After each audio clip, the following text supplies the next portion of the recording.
You can't change truth. What I always tell guys is like trading is already difficult. Like let's not try and minimize trading to what social media has made it. It's not this easy thing where do my course for 2 weeks and you're going to be profitable. No. Why do we expect to get rich from trading in 6 months?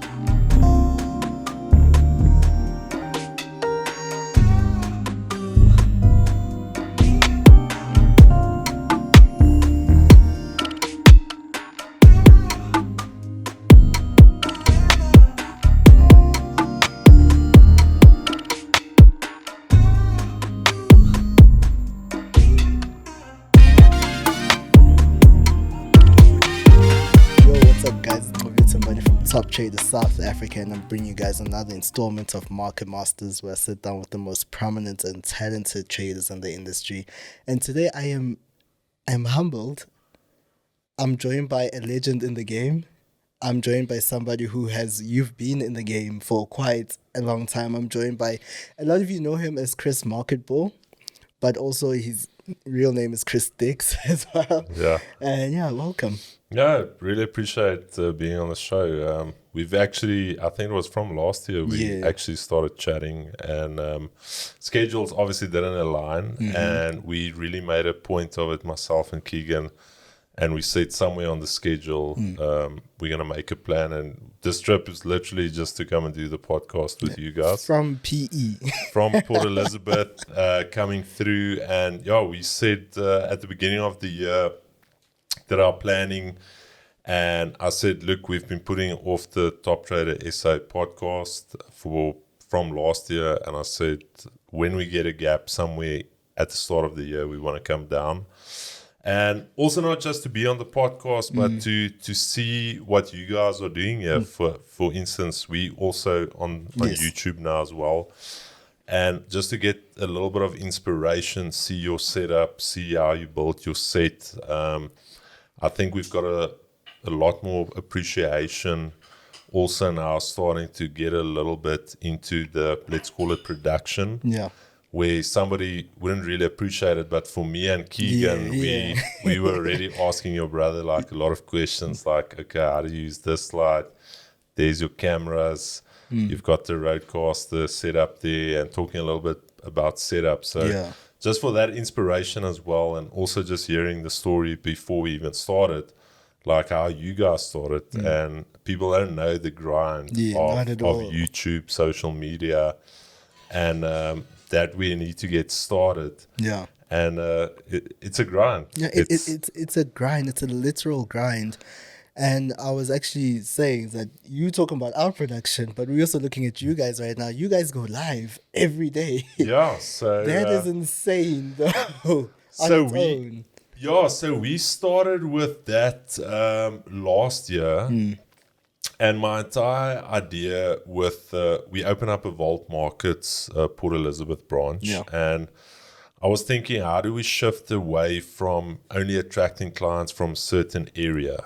And everything is digital, and the beauty of going digital, going with live streams, all of that, you reach a much broader audience, people that aren't maybe South African, people that's situated in the US. We've had guys from India, from Yugoslavia, like the reach is so far.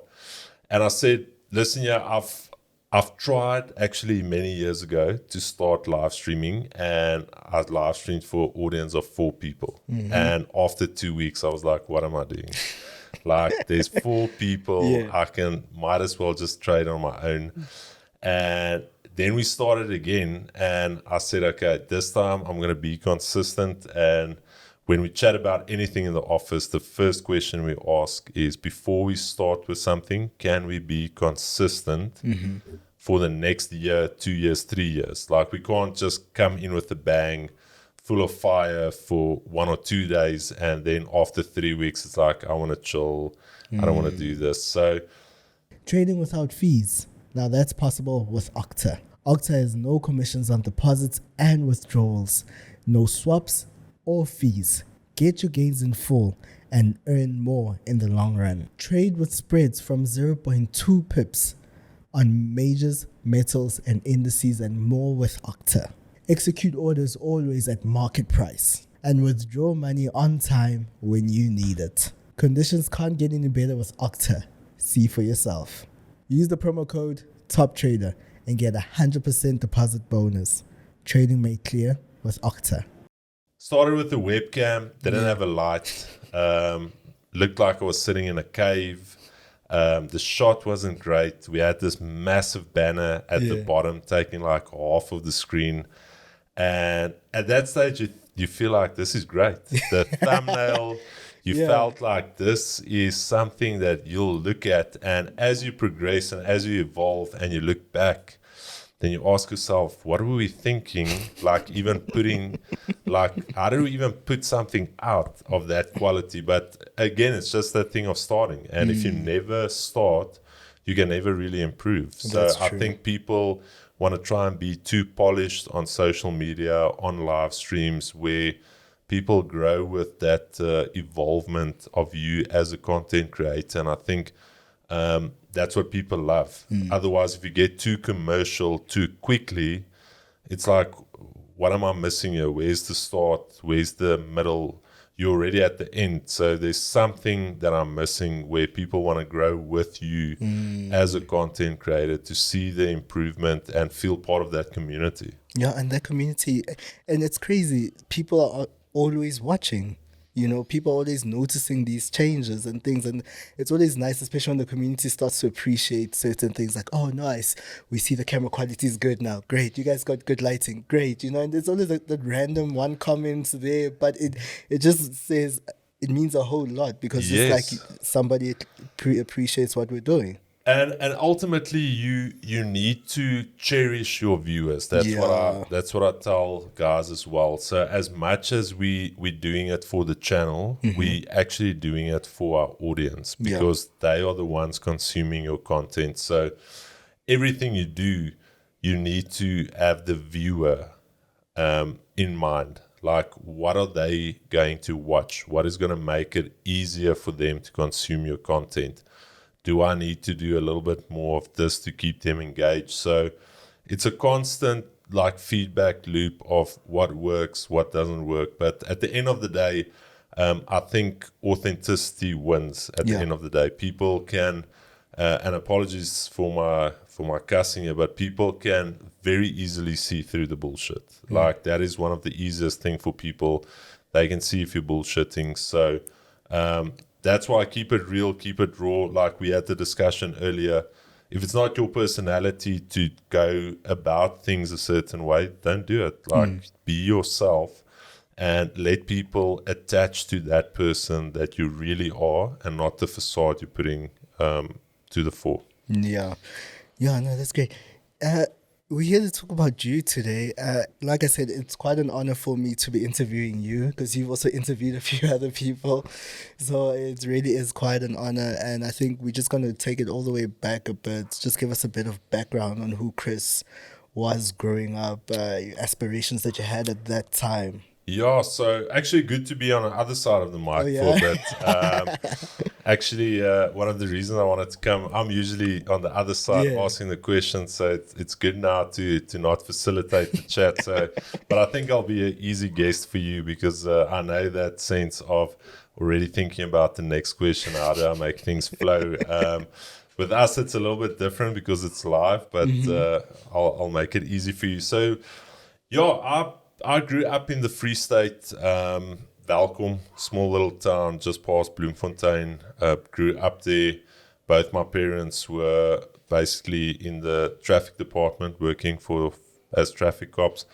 They went on pension early to buy a business in Port Elizabeth, and that business was a Caltex garage, a fuel station, and we moved when I was 11 years old.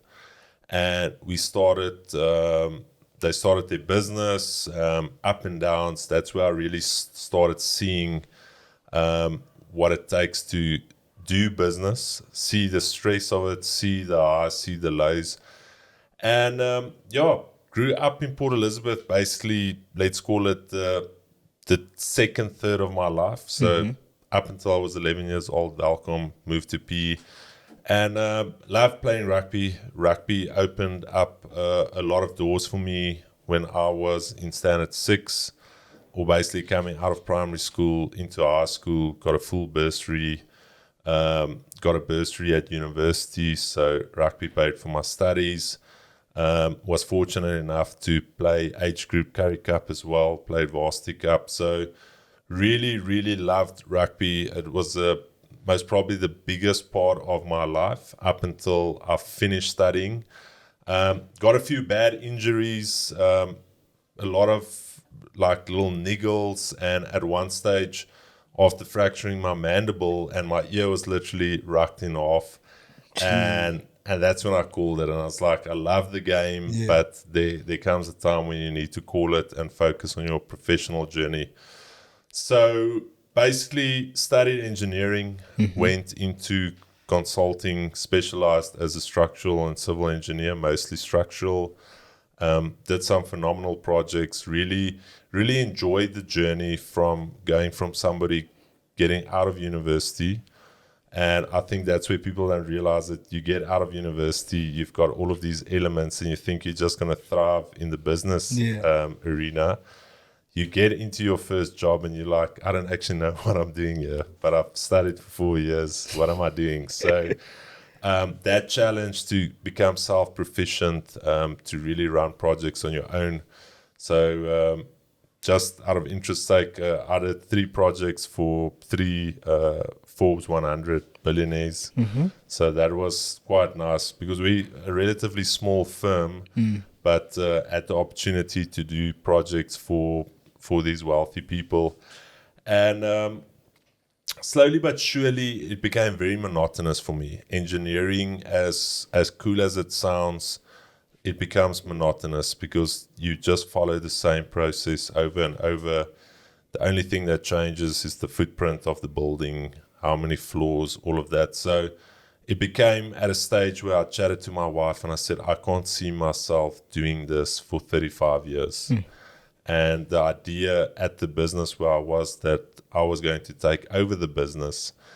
And I told my wife, I honestly don't want to sit in my director's seat. Like, this is, you're selling your time. There's no leverage. So when the market's going great in terms of people building, construction going on, then you always have that case of, I don't have enough human capital, but I can't really employ more people because once we go into that downturn again, we have to retrench people. So you try and squeeze like 150% out of the workforce you've got. So it's a very, you only sell your time. Same with law, anything. So there's no real leverage. You can only ask a certain premium for your own time. And that's when another engineering friend, he's a mechanical engineer, he showed me, we were at a birthday party, and this is my stepbrother's brother-in-law. And Jean Cordier is his name. So credit to Jean, he got me technically into trading. Okay. And we were chatting, and the one day he asked me, do I trade Forex? And I'm like, dude, what are you talking about, Forex? And he's like, no, do you trade? I'm like, have you heard of Forex? And I'm like, yeah, I've heard of Forex. Like when you go to the airport and you need to exchange your currency. And he's like, no. I'm talking about like CFD trading. And I'm like, dude, I don't know what you're talking about. And I almost killed the conversation there. And weirdly enough, shortly after that, we met again. And he was like, listen, we've got this little group on WhatsApp with 3-4 guys trading, dabbling a bit. I think you're somebody that will really enjoy trading, also being a numbers guy, all of this. And he showed me on his, I don't even know at that stage, this was a metaphor trading app. And it showed me on his P&L, and I just saw this little blue number there, 35K or something. He's like, I made 35,000 Rand this month. And I'm like, how do you mean you made 35 doing what? No, trading Forex. And I'm sitting there thinking, geez, I'm not even earning 35K a month at this stage. This guy made 35K off his phone. And I'm like, okay, I'm hooked. You've sold me now. How do I start? His first thing he told me is baby pips, and I go to baby pips and I spend maybe 2-3 weeks, and I'm like, okay, I don't know what's going on here. I phone him up again. I'm like, John, I don't understand. What is this long wick, bottom wick candle? I'm like, they're talking about candles here. What candles? And he actually, so my brother as well said he's also interested, and we got John to come down. He was living in Dispatch. We were living in Port Elizabeth. He came down the one evening and he showed us now. Yeah. And sorry, what's the year? What year is this now? This was, I think this was 2014. Mm-hmm. Yeah, 2014, 2015, if I'm not mistaken. All yeah. right. And John pulls through and it shows us a little bit, and he actually takes a trade with us. We're sitting in my brother's living room, and he shows us some lines, and he's like, okay, he's expecting price to do this. I'm going to just take a trade here just to show you guys. And the next morning, I think he made like $7,000. And he sent it to us. He's like, you know that trade we took last night? I made 7,000 Rand. And I was like, no way. And then it just became an obsession. I think I've told Keegs as well, like I've got a very obsessive personality. So when I enjoy something, I really go all out. So for instance, when I was cycling, you're cycling 500-600 Ks a week. You're trying to get the best gear, all of that. So you become very obsessive. And it was the same for me with trading. So once I started trading, after work, had dinner, sat with my wife a little bit, and then onto the charts. Okay. When I go to bed, there were trading books next to my bed. I would read, say, for another hour. When we go on a holiday, there's like 3-4 books printed. I'm constantly on Twitter. I'm like, who can I follow that's giving insight? So I was like this sponge, just wanting to absorb as much information as possible. And to my detriment, studied engineering, went on later to do my postgrad in business administration and did my MBA. My treatise was actually on TPB, the theory of planned behavior, behavioral factors that affect Forex traders in South Africa. So I actually did like a quantitative and qualitative and a quantitative analysis on that. So it's a little bit of a psychological thing as well. Yeah. But nonetheless, to my detriment, more information didn't really mean being a better trader. I was literally just about to ask that. And I always tell guys, I don't know if it's a good thing or a bad thing, but my initial years as a trader was a lot better than, let's call it, the middle of my career, because I kept it simple. Yeah. I was maybe looking for 2 or 3 setups that I can play every single day, every single week. And then later on, you want to add all of these layers to the stage where you can't even take a trade. Mm-hmm. You want to take a setup A here, but that contradicts your setup B, C, and D. And then you want to take a setup D, and then at the end of the day, you don't even have an entry criteria anymore. Like you can't take anything. That analysis paralysis also went into that death loop of trying this strategy, and it's like, flip, but I made money here using this strategy. Let me go back to that. And just a terrible, terrible time of basically not willing to accept that, like, stop the bus, stop the bus from moving, be very critical of yourself, what you're doing, and then analyzing and saying, okay, let's start from the start. Yeah. And I think that's where a lot of traders don't have the ability to sit back and say, let me peel away some of these layers and let me build my approach to the markets. And that's... But what do you think fueled that need for you to find more information? Was it the matter of you were trying to improve what you were doing? Because like you said, it was simple, it was working. So the need, obviously, for more information is coming, and now is it a matter of you trying to improve, or what fueled you? I think it's twofold. So firstly, for me, all the years being I wouldn't say an academic, but being in that academic space for so many years, you always feel like more knowledge. That's the entire thing about going to university. You want to increase your body of knowledge, and you want to try and apply the same thing towards trading, where it's like, if I've got more information, I'll be able to make better decisions, and I'm advancing as a trader because I've got all of this information that's available to me. And then also on the other side is the death of social media, going onto social media, and you're like, this young little dude here, he's making X amount of money, I'm making this amount, like, flip, what is he doing different to me? And also that looking on social media and you're seeing guys that at that stage you think is real, but is not necessarily real. And then it's just also that, again, ego. Everything comes back to ego. It's like, I'm making 100K a month. This guy's making 500K. Like, I can't have a guy that's younger than me, that doesn't even have a university degree, make 500K, and the ego thing. And you kept on pushing, and then you start looking into what John is doing and what is Casey doing and this guy, and all of a sudden it's a case of, I don't know what I'm doing. You literally feel like, I don't even know how to analyze a chart. Like, where do I buy, where do I sell? And that's the unfortunate thing with social media as well.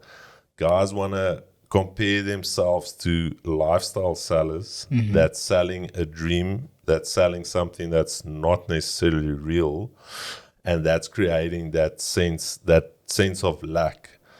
Like, what I'm doing is not enough. This guy has got some edge in the market, or he's doing something special, which he's not doing. It's purely for marketing purposes. There's so many techniques that the guys use, and unfortunately, people fall into that trap. Yeah, no, that's quite true. So over the years, how has we're still at the beginning where we're good.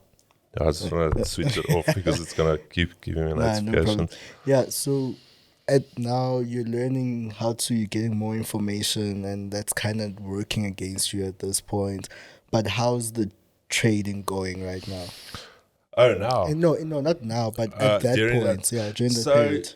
So it took me quite a while. Again, like I've told the story multiple times on stream as well. So I tried to start a traditional prop firm where I did consultancy agreements with people that I thought are good traders, and basically used my own capital for them to trade. So we went into, you basically sign a consultancy agreement. I say, Nqobile, I'm giving you 50% of the profit.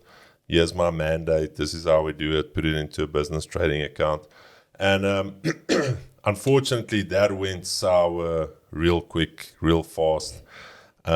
Got myself into a little bit of a financial jumble with that, going from being very comfortable financially to all of a sudden being under pressure. And then at one stage, I had to take a step back and ask myself, what am I doing wrong? Like, if you can see that you're constantly getting, say, a certain result from the process, like, use that engineering brain and start reverse engineering it. So if I'm consistently losing a certain time of day, or consistently losing taking a certain setup, do the opposite. But how can you acknowledge that you need to do the opposite? By journaling. And journaling is something I never did at the start of my trading journey. Like, nobody told me like how to journal, why journaling is important. And then it was basically a case of studying every single trade I took to try and find the correlations between what works and what doesn't work.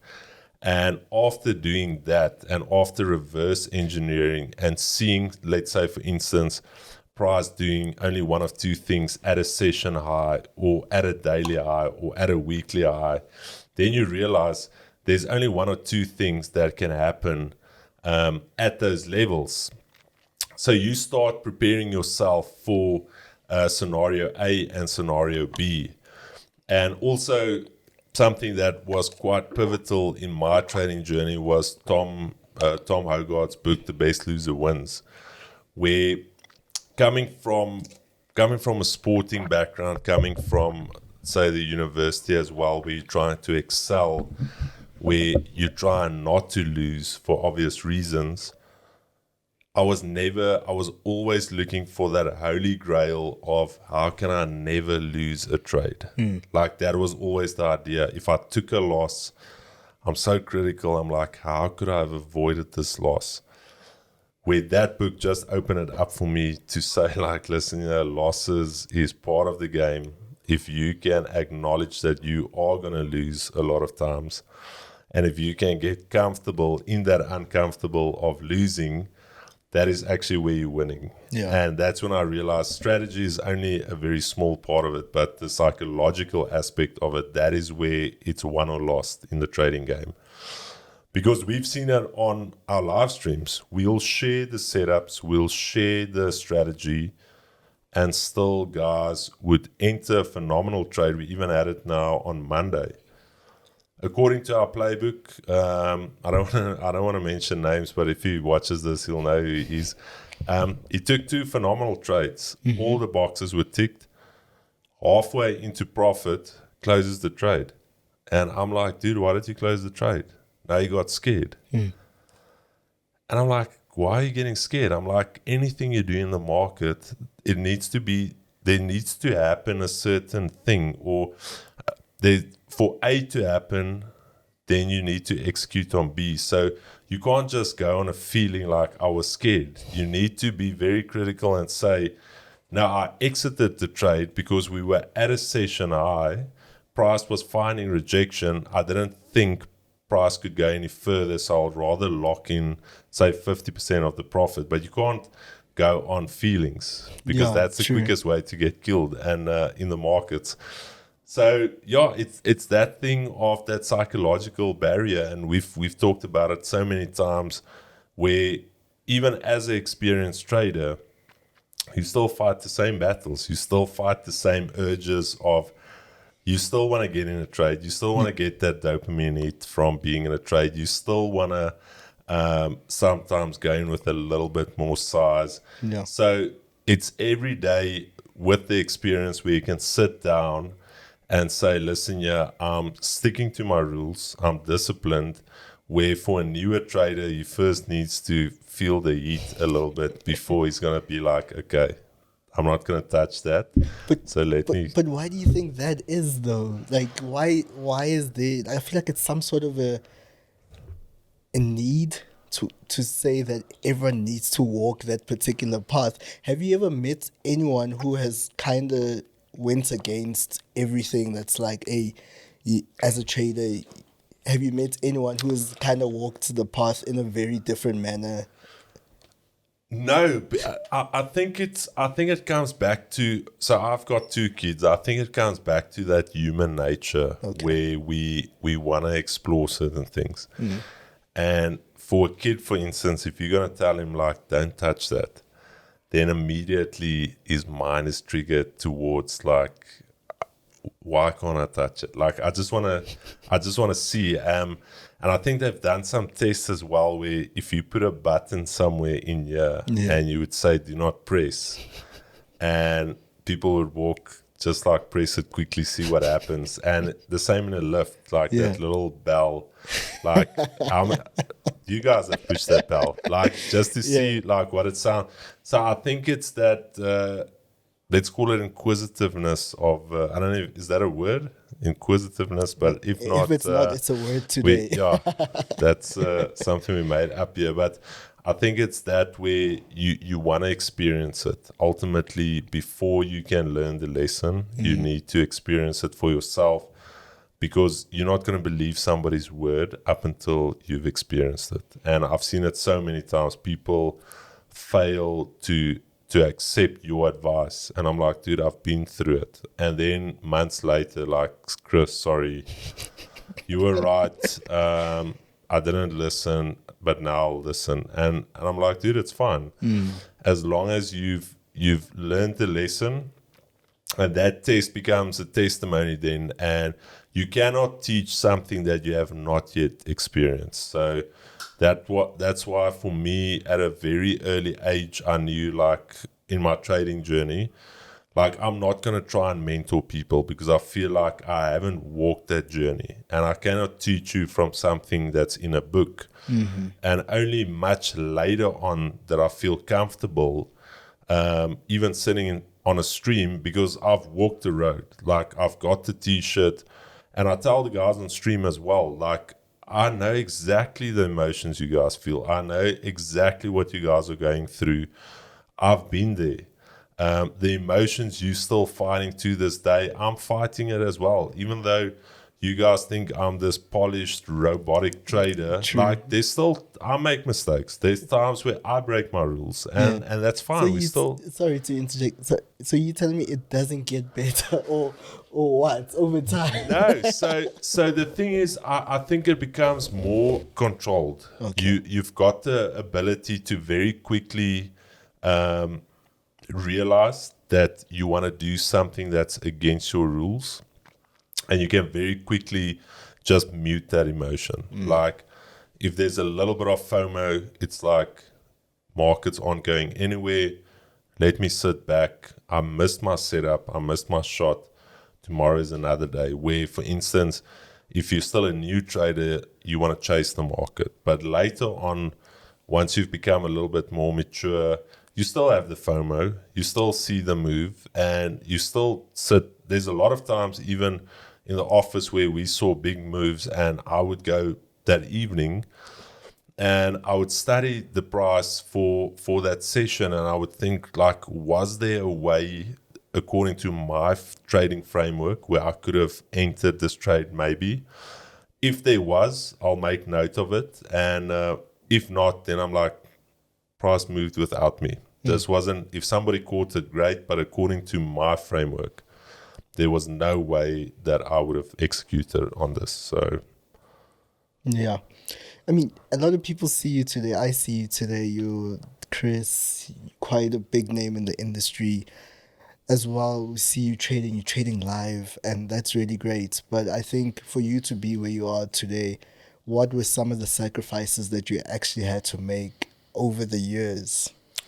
Yeah, there's been a lot of sacrifices. I think there's been a lot of, like, tough mental times I had to go through, because once I quit my engineering job, going to full-time trading, I didn't want to go back. Like I mentioned, I'm a guy, I don't like losing. You play to win. And there was always that fear of, like, what if I don't make it? What if I don't get through this and I have to come back to my old job and be like, guys, I didn't make it, I failed. And that kept me awake at night. And also going full-time, my parents warning me, saying, Chris, why did you study if you're going to become a full-time gambler now? Like, why did you study all those years? And almost to prove people wrong, but also that I almost want to say that fear of failure, of what are people going to say? Like, oh, Chris, yeah, you thought you this trader that's going from an engineering job to being a full-time trader, you messed up this and that. And there was a lot of those pressures, like, flip, if I just stayed still in engineering, I would have actually earned more money than I'm earning now. And it was always just that vision that kept me awake to say, like, listen, yeah, as with anything good is going to take time. It's going to take sacrifice. It's going to take experience. And ultimately, a lot of that burden I had to carry myself. Something me and my wife chat about quite often is I struggle to open up. Like, even if, let's say, we're a team, I struggle to sit down with you and say, listen, yeah, I'm struggling with this. I'll rather carry it on my own, because I feel like if I share a burden with you, then almost that becomes another burden, because now I'm concerned about how does that make you feel. Like, I don't want you to stress. Like, let me rather carry the stress. Like, we don't have to share that. So yeah, that put a lot of pressure on me as well to carry that burden alone, where thinking back, maybe I could have sat down with my wife and said, listen, yeah, I'm going through a little bit of a tough time. I need some moral support. But again, that's part of being a man, where you need to carry your own burdens, where you need to sort out your own mind, where you need to sort out your own, let's call it your own why. And I think that made me a stronger individual and also a stronger man, in the sense of you can very quickly act and you can very quickly almost cut through the bullshit. So when somebody sits down with me and they tell me the sad story, I'm like, great, like, I hear your sad story. We're going to kumbaya here for like 5 minutes, and then we're going to chat about what's your plan. Yeah. Like, how are you going to get out of it? Like, singing Ring a Ring a Rosie here for 2-3 weeks is not going to change your situation. Like, I've got that. I'm going to listen to you, and I'm going to cry with you, whatever, but then we're going to take action. So, yeah, I think it's part of life's development, and it also gives you that ability to talk from a place of truth when you talk to people. Like, people can see there's something more than just a trader. This guy has maybe lived life a little bit. He can give me some advice because he's gone through some stuff. And that test becomes a story again. And again, I can't teach or help somebody on something I haven't gone through. So I think that is just the way life works, is you have to go through certain experiences to basically be that shoulder for the next generation to stand on. So all of our community members, I'm like, if you guys aren't doing better than me in the next couple of years, I didn't do a good job as a live streamer, as a trader, as a mentor, because I'm giving you guys my shoulder to stand on. I didn't have a shoulder to stand on, but I'm here now. So you guys should surpass me and do greater things than what I'm trying to do in the industry. Yeah. Would you recommend to the next individual to leave their job for full-time trading? Absolutely not. Yeah. The reason I say that is the stress of going full-time. Firstly, I'm just going to have a sip of this water, Chad, so just give me a sec. So for those who don't know, he's calling you guys Chad, by the way. It's Chad, right? Yeah, calling you guys Chad. It's what he's used to doing on live stream. Chad, that's part of it. So even though it's not live, the Chad will be watching this. So what I told the guys, I was a very calculated, clinical guy when it came to finances, almost a little bit stingy, because we didn't grow up with money. There wasn't always a sea of wealth when I grew up. Like my mom made my clothes up until I think I was like grade 2, grade 3. So having clothes made and not wearing brand names, I had like, I'll never forget it. We've got family in Port Elizabeth while we were staying in Welkom. And I don't know if you've been in Port Elizabeth, the Billabong had a factory shop. Okay. So it's like, there's maybe like a little defect and they sell it for like way below retail. And I'll never forget it, that one holiday, my mom got me a Billabong short, a Billabong t-shirt, and Billabong slops. And that was like my Civies Day uniform. Like, that was like my prized possession. Like that Billabong, it was a name brand. Like if it was Civies Day, that's when I take it out. There was like a special place in the cupboard. So coming from that, it was always a case of you need to work like you need to be very decisive as to how you spend your money. Like you don't want to get yourself into poverty. That's also why I studied so hard and furthered my studies to where it's at now, is to always make sure that you've got that backup. And before I went full time, I told myself like I need to have some type of buffer. And for me, I told myself if I can make a year's worth of salary from trading, not saving my salary, from trading, I will quit my job. And basically got a year's worth of salary from trading, and that's when I made the step to go full time. But thinking back now, for somebody new, and I think the majority of people are trading because they've got a lack of money. Yeah. And trading is not going to basically fill that gap. It's actually going to make that gap wider. Because you cannot really come into the trading space not having money.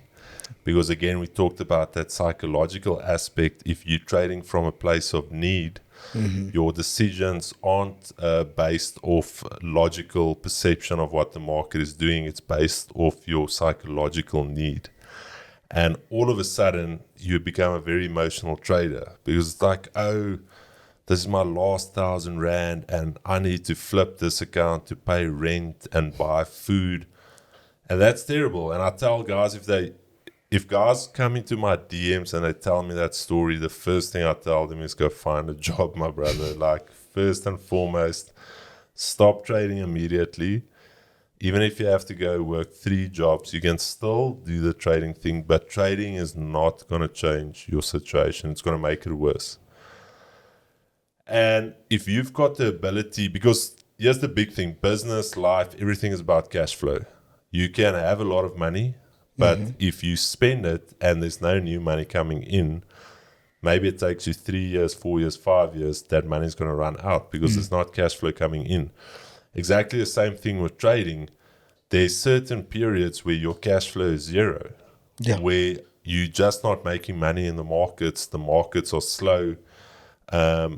And that starts to pressure you because even though you've got, say, this little nest egg, now every month you're taking out of it, and all of a sudden now you're concerned about, let's say, in 6 to 12 months' time, if I don't start making money, that little nest egg is all of a sudden depleted, and that was almost like your savings pocket. So no, I would say you've got the ability to trade and work. Just flip to, say, a 4-hour or daily time frame. Just change your strategy to a more swing perspective. But for as long as possible, if you can stay in your job and trade without sacrificing the productivity at your actual job that's paying you money, like, try and stick out. Like, that just gives you're going to be a lot better psychologically because you're going to know you're going to get your salary. Anything you make from trading is just the extra. It's a bonus, cherry on the cake. So, no.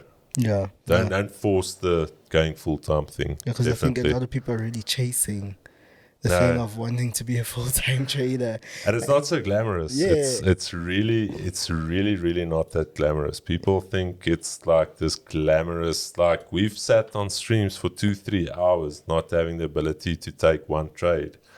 And it's like, dude, this sucks. This is terrible. Yeah. Like, I would rather be productive than sit and wait for price. Yeah. So let's actually talk about the going live, because I think now you've kind of taken the thing of, I'm going to publicly trade in front of people's eyes now. And I think that kind of psychologically kind of affects you because now you need to hit that buy or sell in front of people. When you started out, like, what were some of the obstacles you had to overcome? Yeah, so for me, when I started, firstly, you've got that sense of I can fail miserably in front of people, and then on the other side, I took it as a positive. I'm like, if you really want to test your ability, why not do it in front of people? Because that's also going to keep me honest. And it's also a live journal for me. So if I've taken a trade today, I can actually go back to the live stream. And I saw it as that benefit of, as much as I'm doing it for people that are struggling, I'm also doing it for me. Because it's going to be a case of I can't not follow my plan because people are watching now. So if they saw me saying one day I don't do A, B, and C, and 2 weeks later it's like, Chris, but you said 2 weeks ago you're not doing that. Like, why are you doing it now? And I can't be like, oh, because I felt like it, because then you become a bullshitter. So, so there was some of that, but I always said when I started the stream, I tell the guys, listen here, as much as the stream is to build a community, as much as the stream is to help you guys, the traders, the trades I take here are still my own trades. It's not financial advice. Win or lose, you can learn something from me. So that's what I told the guys. If I took a bad loss, you're going to learn to see what a bad loss looks like. If I took a good win, you're going to see what a good win looks like. If I'm in a losing streak, last year I went through like a 3-week losing streak, you're going to see the emotional side of it as well. You're going to see how I get through it. So good, bad, I'm going to be open with you guys. I'm going to be transparent. And either way, there'll be something that you can take away from the streams. And I just played it very transparent from the start, not trying to sell this dream of being 100% trader, being this trader that never takes a loss. I was always from the start, and I think that took a lot of pressure off it, just being open, transparent, because that's something you don't see in the industry. People try to show everything as this very polished product, and almost want to show like only the glitz and the glam, but nobody's showing like the tougher part of trading. That way, you just can't get a setup to work out. Follows all of your rules, but you just can't get that win. So, it's I think again comes back to transparency. And if you're transparent, you're truthful, and you're authentic, at no stage can people ask you something and you'll be like, what did I tell you? Nqobile, what did I say 2-3 weeks ago? I can't remember. But if you're truthful, truth will always be truth. You can't change truth. So, but the live streams have been absolutely phenomenal. I enjoy it. I told the guys I was unfortunately lost my dad during COVID, and went through a very tough spot emotionally and mentally. And I told the chat, I think it was 2-3 weeks ago, as much as they think they needed me as a mentor, I also needed that camaraderie. Because trading alone, you don't have anyone to share your wins with. You don't have anybody to share like the downs with. So it's really almost become like this family. I almost want to say your colleagues, because you've got the same guys every morning. When you hit the wins, everybody's excited. When you hit the lows, to see how guys react. So the streams have added a lot of value to my life as well. As much as people say we've added value to their lives, I think for me and Keegan, we really cherish our community and the viewers that come on, and we really respect that platform to be like, we want to make 100% sure that if you've been in contact with us on the streams, whether through some of the free mentorships we do, that you leave a better person, not just as a better trader, but as a better human being. And ultimately, that's what we want to put to the fore, is to create this level of excellence. And we always say it like, there's nothing wrong with mentorship. You can sell mentorship, you can do courses, but just make sure that the level of quality you're putting out to the community is of a very high standard, because people's lives are at stake here. People are literally trying to find a way out, and that's maybe their last 1,000 rand that he's buying a signal with. And you eating that guy's sweat because he had to work for that money. And that's why I take it very personal when people get, I don't even want to use the word scammed. Let's rather just call it people selling a very low, poor quality product for a very high price because you market it so well. and that's the unfortunate thing in the industry. But we're not gonna jump too much into it now. Like we'll keep that for the next one. No, 100%. So when everything is not going good, because I think also being on live, that kind of amplifies it right now because it's in front of everyone, but also for yourself personally, what are some of the things that you do when the trades are just not going in? So my playbook, my entire strategy, my trading plan is available on our Discord, completely free. Everything we do is free. The live streams, the education, the Project 5130 we did, everything is free. So guys can see the way I trade. They can see my strategy. We've basically have the entry criteria, the playbook, the cheat sheet. So they can see what a trade looks like. It's only in a time where I maybe break my own rules, where I'll be like, okay, that was a bad loss, because you get a good loss and you get a bad loss. The bad losses are the ones where you break your rules. The good losses is where you followed the plan, the trade just didn't work out. It's just purely probability. So it doesn't really add pressure, because I've seen so many guys use our system and do well. So they know what the strategy can do. But there's also periods, and I think a lot of traders also, and I say a lot of traders all the time, but there's many traders that fail to realize the market will only do two things, either consolidate or trend. And for me personally, and I think for most traders, where we struggle is during a consolidating market, because the markets just don't move. And for me, trading in a trending market, beautiful, easy. And it's those times to identify that we're in a consolidative market, we're in secondary market structure. This is not a time to sit on your hands. Like, there's going to come a time when the market's going to trend, where you need to put your foot forward, put your foot on the gas, but there's also a time where you just sit and do nothing. And finding that balance of, guys, there isn't a trade. We've sat through many streams. I think the 1 week I didn't take a single trade. Showed up for every streamed basically 6 hours a day, and I'm like, guys, there's just nothing I can take with a high conviction. And that's the unfortunate thing. People are hungry for that buy and sell. They want that dopamine hit. Yeah. They want that where Keegan or me says like, okay, I'm buying gold, because they almost want that additional conviction on the trade. They maybe wanted to buy gold. They're just waiting for Keegan or for me to say, okay, I'm buying as well. So let's get in. Yeah, no, that's beautiful. That's beautiful. Okay, so I want to talk about the other side of it when you're on a winning streak, because I think so many times we talk about managing a losing streak and all that, but I think on the other side of the coin is that sometimes you can find yourself in a winning streak. And I think a lot of people don't actually realize that psychologically that kind of needs to be managed, because you can just find yourself in a place that is not good at the end of the day.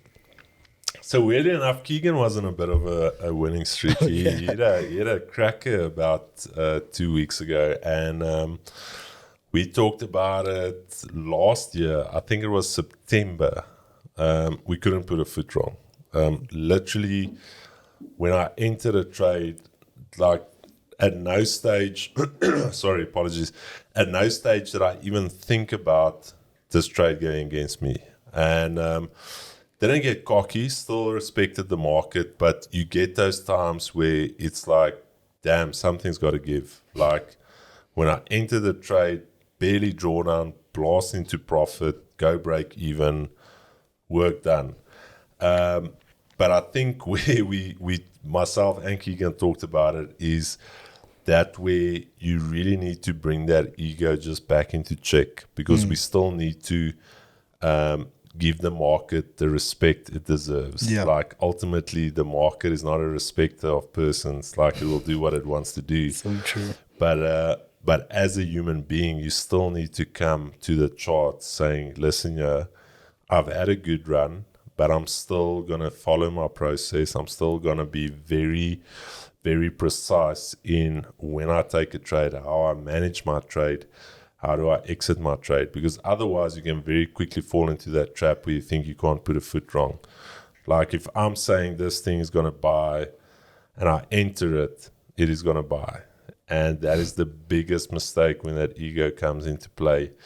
And that's why every morning when you get in front of those charts, you need to kill that ego and you need to be very objective in your approach to the markets. Yeah, no, that's true.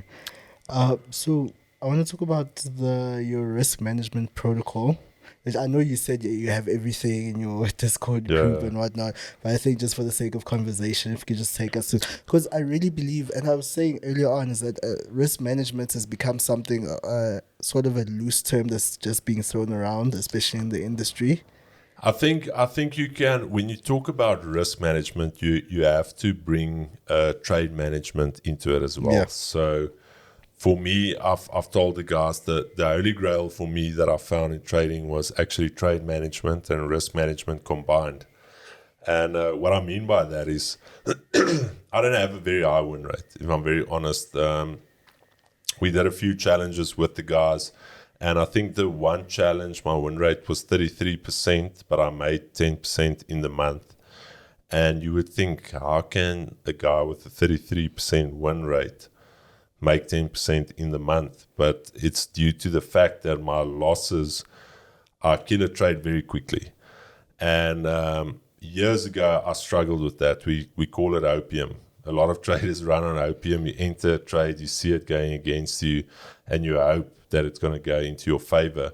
But something that I picked up is that trades that work have volume, and trades that work go very quickly into your direction. So if I see the trade, I enter, let's say, a long position, and I want to see the market go long, I'm not going to sit in the market if I see 2-3 bearish candles. Like, it's showing me it's not ready to go bullish. So get out. Like, you took your shot, you minimized your risk. Get in, get out. Trades that work, you're going to enter very little drawdown. It's going to bump into your direction. There's volume. There's momentum. And that's when I started finding my edge in having the ability to cut a loser short very quickly. Instead of maybe taking a 15 pip loss, I take a 3 pip loss. Instead of taking a 20 pip loss, I'll take a 5 pip loss. And that gave me the edge in the market, not necessarily the strategy. The strategy plays a big part of identifying your setup, when to enter, when to exit. But that trade management and the risk management is what gives me the profitability. Yeah. So can you just break down trade management for those who are probably at home asking as well, who are listening? What do you mean when you say trade management? Okay, so let's take it. Let's take it from the start. I always say there's a stepped approach to trading. So firstly, get to the markets, establish your daily bias. So you obviously you don't want to be buying and selling on the same day. You want to determine your bias. Am I bullish? Am I bearish? Already you've taken 50% of the profitability off the table of you being on the wrong side. If you're bullish, great, purely looking for bias. Second thing is, what time of the day are you trading? What session are you trading? What are you waiting for to see at what level? When price gets to my level, I'm waiting for my entry criteria, when to execute the trade, when the trade is ready.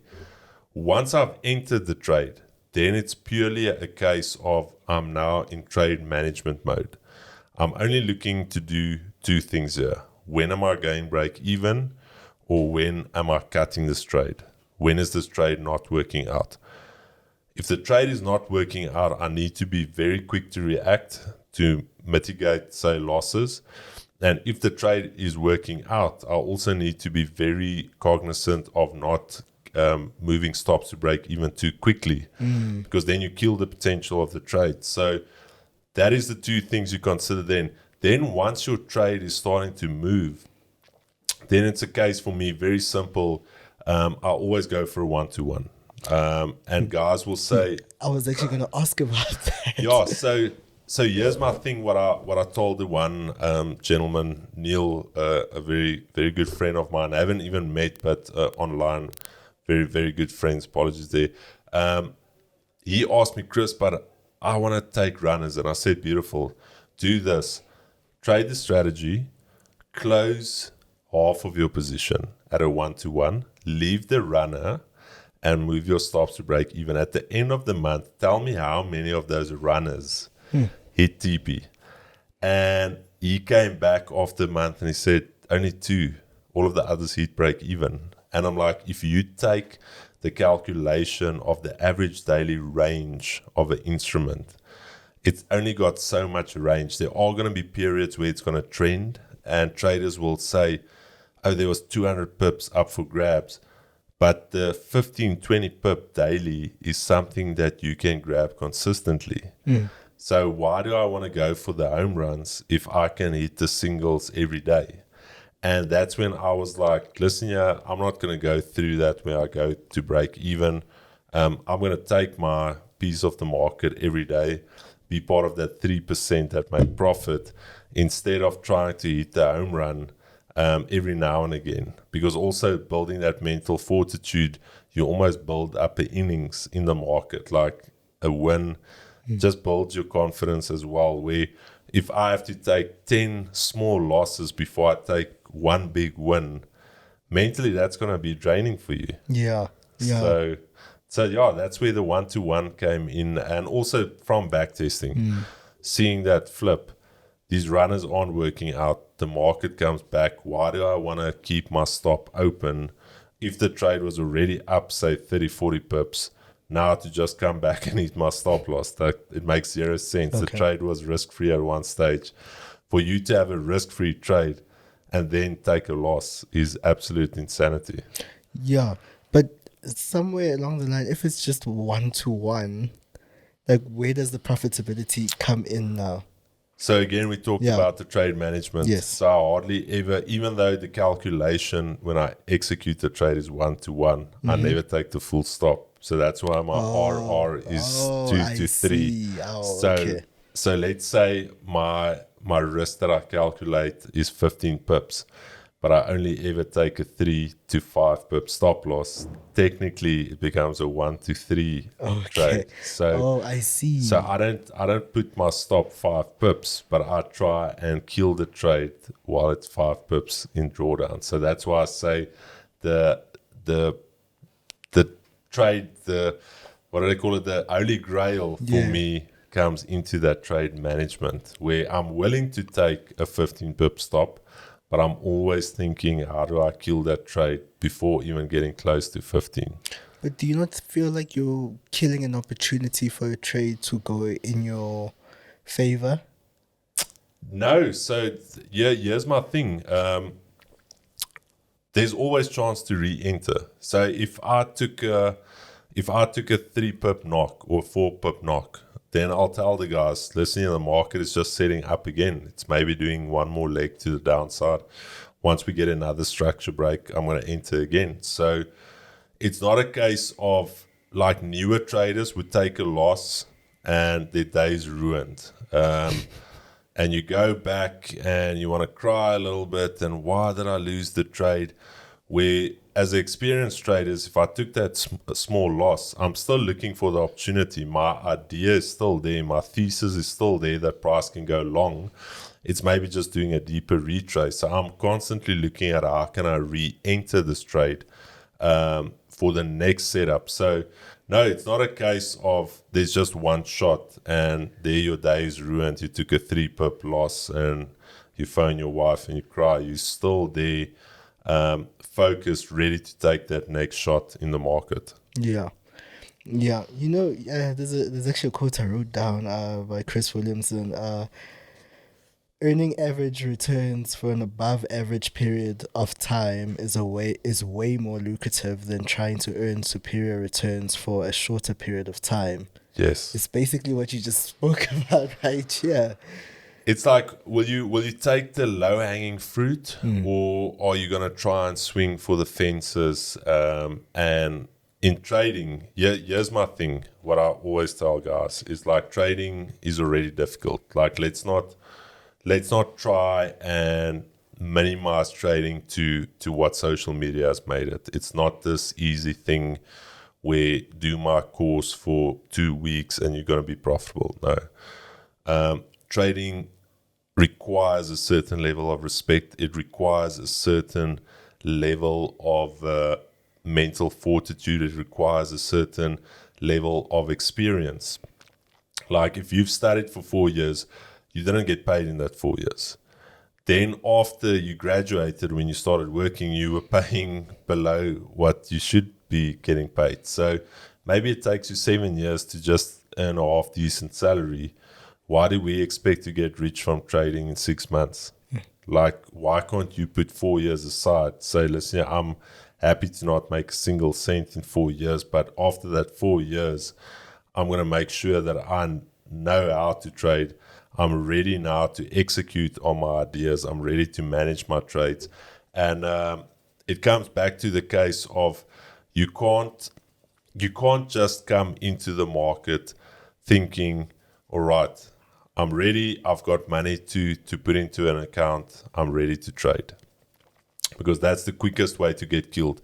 And the accessibility to trading has become way too easy for people, and I think that's where the FCA is also coming into that case of we need to protect the retail trader. Yeah. And it's a case of, sorry man, what was I'm drifting so far off the question. No, I was just pointing out that basically what you were just spoken about was that I just read the quote that earning average returns. Sorry, the low-hanging fruit. Back on my story. So trading being hard, like if there's any little advantage I can get or any way that I can score against the opponent, that's the market. Like I'll take that point. Even if it's 1 point, even if it's 2 points, I'm not going to try and whitewash the market. So again, with that mindset, 3% of people making a profit. Like even if you made, I always tell the guys on stream, even if you made 0.25% on the day, you're part of that 3%. You think 0.25 is not great, but you scored a 0.25 points against the market where 97% of people lost money in the market. So it's finding that balance. And if you can win, if you can take that low-hanging fruit, beautiful, take it. There's no need to try and be a hero. Yeah. Are too many people trying to reach for the stars? Yeah. Again, social media. I think social media has created this level of expectancy that if I'm not making R1 million a month, I'm wasting my time. If I'm not driving a R8, what am I doing? So it's finding that balance of listen, this is what's real. Let me just firstly get my expectations in line, and then from there I can start building something bigger. Yeah. So let's talk about the cycling now. I know that's and also you've done is it Ironman? So I've done 2 full Ironman events, okay. 2 halves, and also cycled quite a bit, and now currently training for the Addo 100 miler next year. Okay. So I don't know if you know Andy Steele Smith, the gangster pastor. Not an ordained pastor, but you can call him an evangelist. Had a discussion with him, so it's still not 100% finalized. But I want to be running the 100 mile next year for charity, especially for his charity. He's doing a lot of work in the gang areas in Cape Town. And just reached out to him weirdly enough to get him onto my podcast. And I was like, dude, this guy going into the most dangerous areas into South Africa to bring the word of God and to basically minister to people. And I'm like, this man's got faith. Like, I want to, even if he doesn't come onto the podcast, I just want to spend some time in his presence and see what it's like to be around somebody that's got that level of confidence, not just in his faith, but to be around people like that. So, yeah, started as an idea last year, and then phoned up a good friend of mine, also a trader, Richard Lowry, from Matrix Multisport. He was my coach as well for the Ironman events. And I said, lads, look, I'm severely overweight. Been working on a lot of projects, haven't been training, and you need to get me over the line next year for a 100-mile race.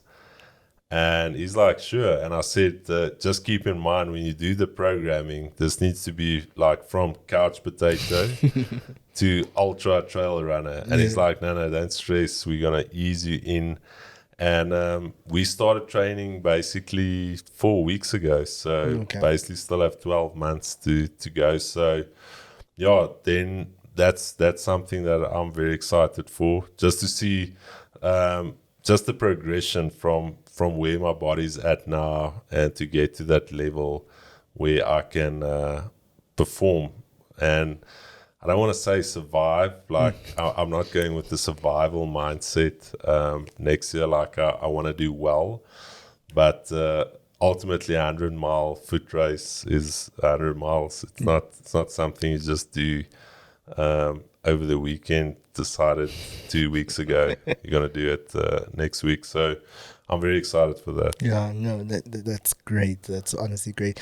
You know, you spoke about you did the Ironman twice, you know, and one thing I want to ask is that what kind of training really goes into you preparing for that? The thing with the Ironman event is it's obviously a multifaceted event because you've got swimming, you've got cycling, and you've got running. So the beauty now with the running is it's simple. You're just training for one discipline. Okay, so can we stop? That fly is extremely distracting. Is it gone? Sorry. Okay, I can continue. I think it's gone. The thing with the Ironman event is you have to train for 3 disciplines. So it takes a lot of time. It's a very selfish sport. So before I started, I actually chatted to my wife and said, listen, there's going to be a period now where I'm going to be a little bit selfish. Do you support me? And she said, I 100% support you. And on some of our peak weeks of training, we were training anywhere between 25 to 28 hours a week. For instance, a big Saturday block, Friday morning you would run 15 Ks. Friday evening you would swim a 5K, sea swim. Saturday morning you would do a 7 to 8 hour cycle. That's anywhere between 180 to 200. It's back here. Do a 200K cycle. Sunday you would do say a 42 kilometer run with a 60 kilometer cycle. So that's a lot of training that goes into that block, but ultimately you get to a level where it's enjoyable. You're obviously very fit at that stage. You're very well conditioned. So it's not like when you start off and a 5K feels like death. You get to a stage where a 5K is like your warm-up run. You just warm up with the 5K and then you actually get into your run set. So no, quite a bit goes into it, but beautiful event. Yeah. If you've got the resources and the time, I would definitely suggest everybody, even if it's once in their life, to do that event, because it just teaches you so much about yourself, of going through certain hardships where things get tough, that discipline, waking up early in the morning, having to sacrifice weekends to train. So definitely worth doing at one stage in your life. Yeah. Would you say that has made you a better trader? No. Okay. No, not really. I think it's 2 completely different spheres. The only thing that I might or could correlate to trading is the discipline, that waking up early in the morning, that making sure you don't miss sessions. But other than that, the mental grind from trading is completely different to the mental and physical grind from doing an Ironman event. Yeah. Which one is harder? Trading, definitely. Because the thing with the Ironman event is you can will your body. Yeah. And even if it's slow, even if it's a grind, there's that movement forward. But with trading, you can grind, you can put in hours, and there can be no progress. That's the unfortunate thing. Like, it's not like Protestant work where if you spend 10, 12 hours at your day job, you're going to be productive. There's going to be output. Where with trading, you can be spending months and there's zero output. It's not like a building block where the foundation I laid now is going to produce an output later. It's still that case of there's still that chance that I'm going to put in a lot of effort, a lot of work, and I still might not get an output from this. So, yeah.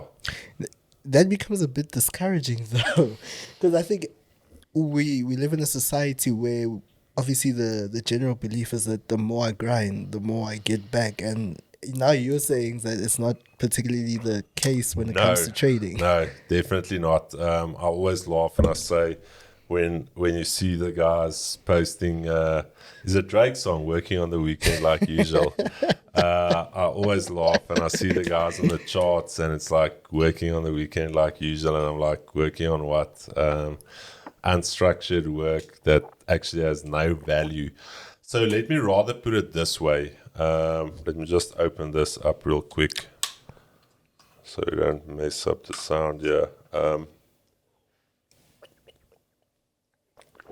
So let me put it this way. You can definitely put in work and see value in your trading. But the issue with most is you're doing a lot of work, a lot of research, a lot of application on the wrong things. And you don't know, you're building these layers in your trading. Let's call it you placing all of these dots. But you never get to a stage where you've got the ability to connect all the dots. You've got very isolated information stored about trading, but now sitting down and getting to the application phase of it, you lost. And I think there can be a lot of time, a lot of misery, a lot of frustration can be saved if you give somebody a really structured approach. So when I sit down with people, I always say, we're going to go through candles now. And the reason why we're going to go through candle anatomy is because it's going to become important once we look for entries.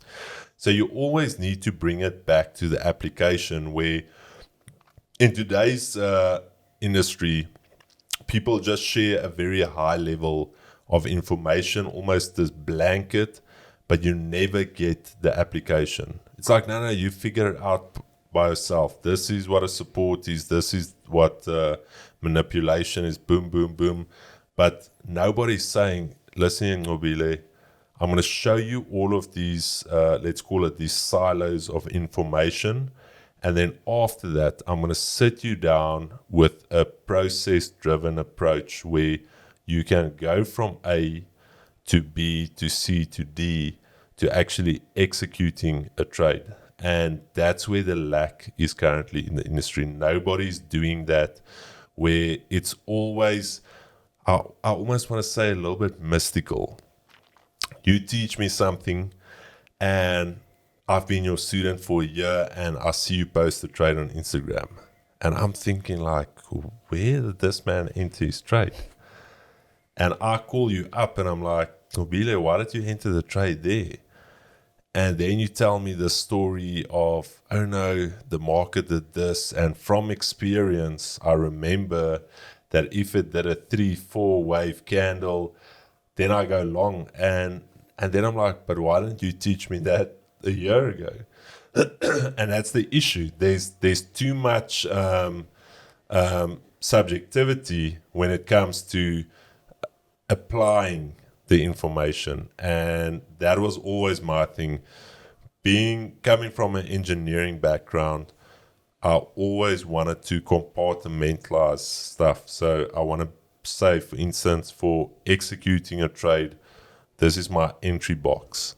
This is my trade management box. This is my trade exit box.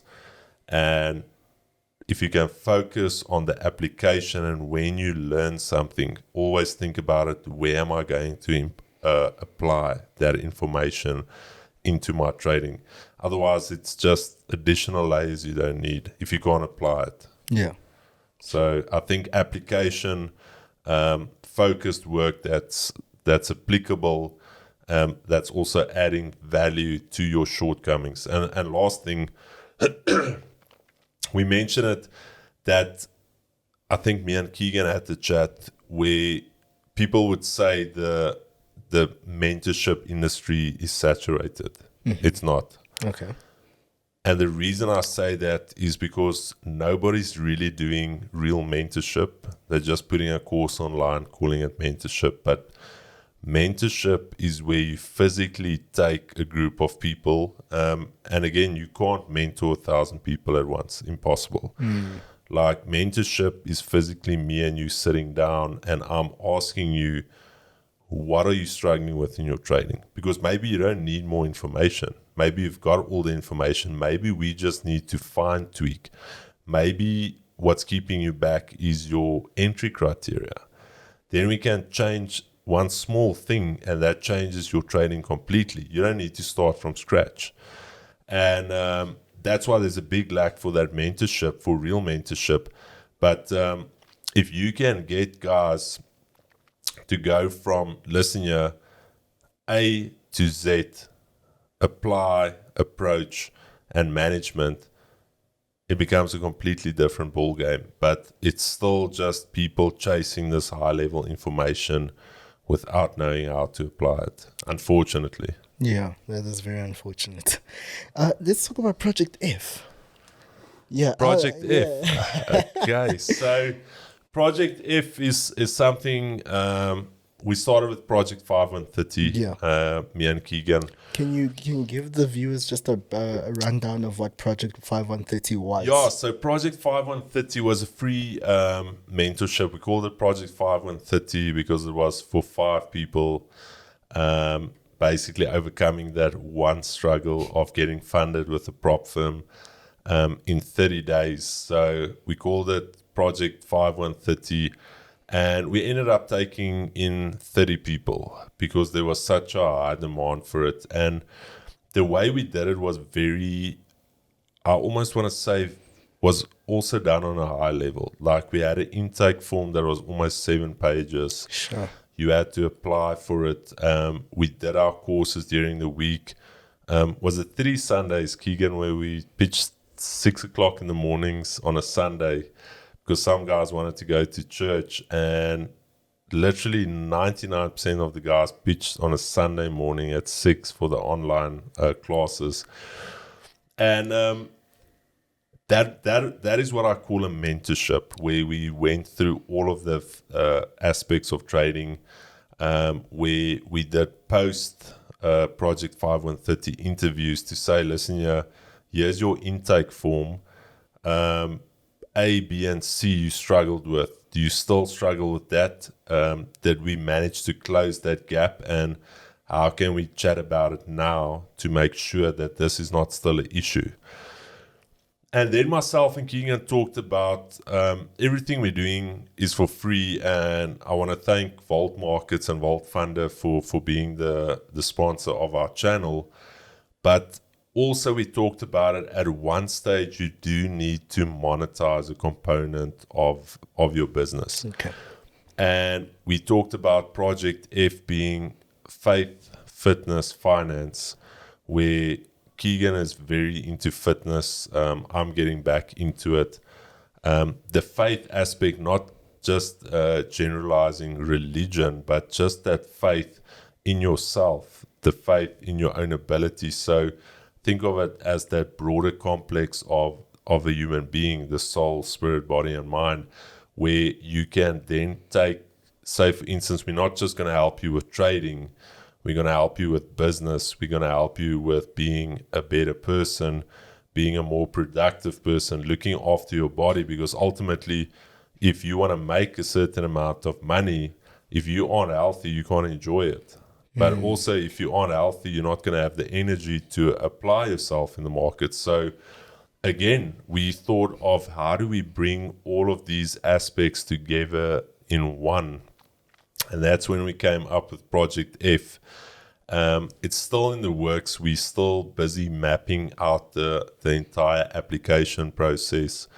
Let's call it the curriculum, make it this holistic approach where somebody after that can walk away and say, listen, I got some phenomenal business ideas. I know how to trade the financial markets. Because here's my thing, trading is not the end all and be all. The world is bigger than trading. Life is bigger than trading. So we get so fixated on jumping this hurdle that's called trading that we forget to live life. We forget that there's other business ventures. For instance, what you guys are doing as well. Even though it's based on trading, it's a different sphere of trading. So it's not necessarily always has to be this one and done deal with trading. But we're very excited about it. Obviously, next steps, we basically established the brand 2G's Trading. Yeah. Where the name came by, the one guy in the chat said like, hey G's, how you doing? And we were throwing some names around, me and Keegan, and I said, Keegs, why don't we call it 2G's Trading? Like, we are the G's trading. And he was like, oh, I like it. It's just a little bit of a spin-off from 8. I don't know if you can say his name on YouTube, but anyways. And then from there, it became a thing of, okay, how do we ring fence our community? How do we add more value? And then the obvious next step is to get a website, to get some merchandise to the guys. So we did want to bring it, but we also don't want to pre-release it because it's not to our standard. Yeah. So we're actually getting a lot of the merch redone, but the merch is coming soon as well. That's going to look good. And also just people want to feel part of a community. People want to feel you've got very few leaders. People are willing to follow. And I don't necessarily want to say we're leaders, but we're trying to lead by an example. And a lot of times we fail. A lot of times we fall flat. A lot of times we also make mistakes, but ultimately we still want to try and lead by example, just not even if it's just for our own families, but for our community as well. And that is the community, the ethos of what we're trying to build is that Project F, those 3 things, faith, fitness, finance. If you've got those 3 together, you will most probably have a great life. Yeah, and just to say this, you guys are actually leaders within the South African trading space. What you guys are doing is phenomenal. I really appreciate it, man. Really is like when I bumped into it I think it was about 4 months back. I was just like, no ways. I literally had to go back on all your live videos and be like, no ways these guys go live every day, because it was just like, gee. We weirdly enough don't miss a session. The only times we miss a session is if there's load shedding, and like we can't. But even if there's load shedding, even if we stream for an hour, like we make sure, and we take it weirdly enough. I think the one day I was telling Keegs, I think it was late and I was rushing to the office, and I'm like, why am I putting my life in danger to stream for free for people that sometimes don't really appreciate it? But that's how serious we take it, and that's how much we respect our viewers, because we talked about it and we said, how can we expect people to consume our content but we can't even be on time for the stream? Like, there needs to be a certain level of respect. Like, if I can't respect your time, if I'm saying I'm going live at 9:30 and I pitch at 10:30, I'm not respecting your time. 100%. Then rather say I'm starting at 10:30. So that's why we make sure we're very punctual. We make sure we communicate well to the community. And so far it's been exceptional. I have to say, our community, we've got the odd guy that's struggling with his ego, that wants his ego tickled a little bit in the chat. But other than that, the I almost want to say the approval, or not really approval, the appreciation we've got from the trading community so far has been brilliant. And that's also what inspired us to keep on going, because you can very quickly feel despondent and like, why am I not at 50K and this and that? And then we always need to cycle back. And I always say, let's quickly look at the 6-month growth curve. Like maybe 1 week you didn't grow as you wanted to. And it's like, guys, let's look at the bigger picture. Like we've had a beautiful growth curve. Like, let's not get lost in maybe 1 month or 2 months. Like overall, it's been phenomenal. Let's just keep being the best that we can be, and ultimately the growth will happen. It's like that, just knocking on the rock up until it cracks, and then when it cracks, then obviously the water flows. So that's ideally where we want to get to, is reach as many traders as possible. And again, for both of us, for myself and Keegan, it is all about trying to help the community. Really, our intent is not ill intent at all. It really comes from our heart, because both of us have gone through tough times, not just in trading, but in life in general. And if you can just be that shoulder for somebody to stand on, then you've done well. Because that's what life is about, if you really think about it. It's better to give than to receive. 100%. And to give, that is the gift that we've got. We've got something that we can potentially give, and we do want to give it. So that is, very, very excited for where we're going with the channel. I'm most excited to see where it goes. So, okay, we're going to just wrap things up now. What has been the biggest loss you've taken on the charts? I don't know actually if I can say this. My wife will kill me. So, hey, you guys are putting me on the spot here. I must just make sure my wife doesn't watch this, and my mom, she'll cry. Up until this part, they can. Thank you for watching the interview, guys. We'll see you guys next week. There we go. Let me rather put it this way. Yeah. It's a loss big enough to have pushed me almost into depression, and more than a lot of people's annual salary. So let's put it, and when I say a lot of people's annual salary, I'm talking people with degrees. So you can do the numbers there. So it's not your blue collar worker's salary, but it was big enough to make me feel sick for a week or two. Okay, but now figures out the way. What was happening at the time? What went wrong? So remember when I talked about the prop firm, the consultancy agreements I did with the traders. There was this trader. I don't want to mention his name. We'll chat about it off the record. But he was managing quite a big account that I gave him. And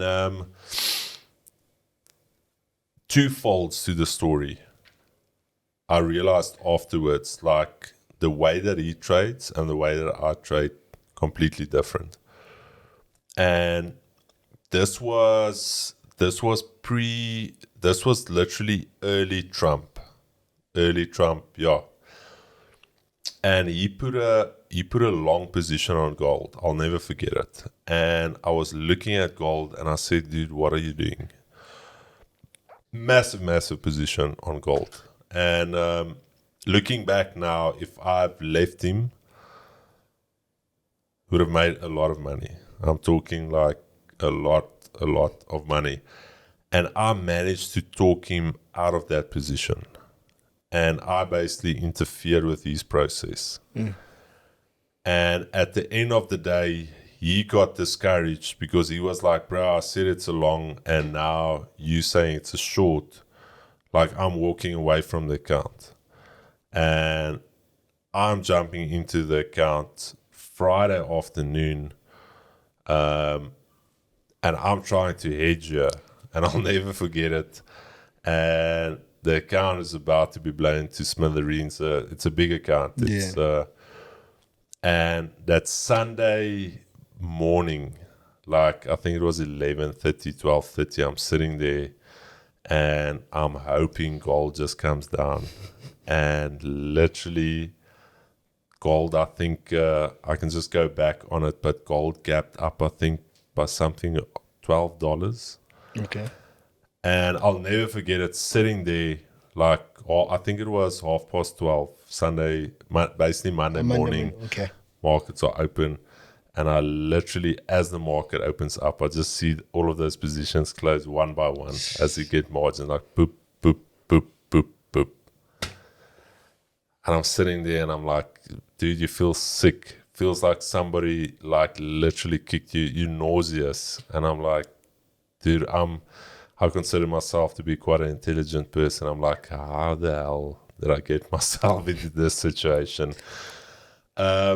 And then also had a very good friend of mine, very good businessman. Also, he went through very good periods and then also lost almost everything. And he said, Chris, think of it this way. You lost the wealth at this stage. Luckily, you didn't lose it when you were at 100 million. He's like, rather learn the lessons now. So once you get to 100 million, you don't have to learn that lesson at that stage. And I'm like, okay, no. I don't know. So big shout out to Anai. We had a chat. So both of us have walked a journey in business and entrepreneurship. And again, wouldn't really change it for everything because I think it builds you to the person that you are today, and it gives you that depth of not being a shallow person, but you bring character, you bring depth into the room because you've walked a certain journey, like you've been there. And I always think back, like, would I have done something different? Not at all. I think it made me into the person I am today, and it also has given me the ability to, I don't want to say preach about it, but to share the story and maybe motivate somebody else that's going through that. Yeah, no, that's true. And on the other side, what's the most ridiculous? I'm calling it ridiculous because I found that a lot of people who have like these ridiculously big wins, it's because you didn't really follow your trading plan, but you had that one trade that just like, gee, when you look back, you're like, yeah, that was one hell of a trade. It wasn't one single. Weirdly enough, from the start of my trading, I never really swung for the fences, to be honest. Okay. But my biggest month was a $56,000 month. Not funded, self-funded, but that was my biggest month to date in my trading. I had some very solid months in between. But again, for me, it's always that thing of slowly progressing. So instead of trying to make R1 million every month from trading, like, let me rather just progress my lot sizes. If I can this year trade 10 lots and next year, say, trade 20, that progression will happen. I don't need to rush it, because as your lot sizes increase, so you grow as a trader. Like, you can't trade one lot this month and expect psychologically you're going to be on the level where you can trade 30 lots. Completely different ball game. Been at the 1 lot stage, been at the 100 lot stage. Two different stories. Like, when you're putting 100 lots risk on the table, again, not prop firm account, real money, you go to a different level of stress. There's a different level of anxiety you reach, because there's weight to your decisions. And that's why I say you don't really have that emotional weight on a funded account if you funded your own account to that level where you can trade a 50 to 100 lot. Different ball game. And again, me getting to that stage was maybe rushing the process a little bit. Okay. And that's why I say you need to mature and grow into your lot sizes that you use. You can't just jump from 1 lot to 10 lot and think you're going to be okay. Definitely not. Yeah, but like after a good month like that, after a a big win like that, how do you start acting the next month? Because I think a lot of people tend to feel like once I have one good month, I need to replicate that in the next month. So for me personally, and Keegan can attest to this as well, no target set. Okay. You cannot. Here's the thing: markets are not predictable in the sense that every single day I'm going to squeeze 20 pips out of the market. Impossible. Markets are, again, for a lot of the time, purely random. Like, there's not always an answer for what the market is doing. But again, there's going to be times where you're going to do very well. There's going to be times where you're going to be going through a very tough time. And there's going to be times where you don't take any trades. And you need to be fine with that. And as soon as you put that expectation on that I need to make 10,000 Rand a week, you're already dead in the water because you've already placed that expectation on the market. And if the market conditions aren't there to meet your expectation, now you're going to start forcing things which aren't there. So you know what I'm saying? So you need to just make sure you show up every day, you follow your plan, and you execute. Again, if your entry criteria is met, if your trade is there and you don't execute, you're an idiot. Then you can't be like, I didn't reach my target, this and that. Opportunity sometimes only comes once a week where there's a beautiful trade. And I always basically liken it to hunting. Sometimes you're going to get one shot. And if you didn't take that shot, you're not going to get a shot again. And that's how I see my trading. There's a small window of opportunity where my setup is at the level I want to take it.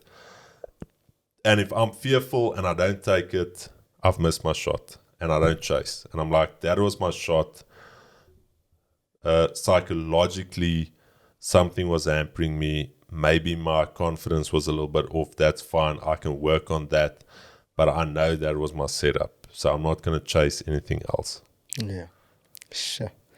No, thank you so much, Chris. That was a fun chat. That was a proper chat. Thank you so much for just pouring out knowledge for, not just for me, but for also the people who are watching at home. And I always tell a lot of people, as long as one person's life has changed, that's all that matters. Yeah, no, and again, big shout out to you guys. Honestly, a pleasure and a privilege as well to be here, and really, really love what you guys are doing. A little bit off stream what we chatted as well, that step of faith to do what you guys did, and again, that's inspiring for me as well. And again, to all the viewers, to all the traders out there, I really want to say thank you to all of them as well. That's supporting the good work that's being done in the industry. And don't give up. There's a lot of resources. There's a lot of people that want to help. And I think if you really stick it out and you're very aware of what's going on around you, you'll find the right home. But again, like we mentioned, every day, Monday to Friday, we stream live, London and NYS East. So feel free to check us out as well. No, 100%, guys. It's 2G's Trading. We'll make sure we put all the links, because I know a lot of people are going to be like, where's the link? We'll make sure we put all the links down to the YouTube channel as well, so that you guys can go check it out for yourself. Thank you so much. I'm sitting here with Chris Dix today. It's been a pleasure. Thanks so much. Thanks, guys. Thank you guys so much for watching. This was another installment of Market Masters with myself, Nqobile Tembane. I'll see you guys same time, same place next week. And we out. Yeah. But that's what it was for me. Sure. It was a case of I got everything else right in my life, and the trading kind of followed. Check, I woke up the next day, I'm like, check my bank account, the money's still there. Like, I just got to check. So if you want to be a profitable trader, and if you want to be in this game for a long time, flipping accounts isn't the option for you. And my thing was, I do not want to have to go back with my tail between my legs and say, I failed. This community accepted me for being real and raw. If you look at your trading, who you are off the charts, deep down, who you truly are, the charts are going to expose that about you. I switch everything else off. I'm going to disappear for 6 months.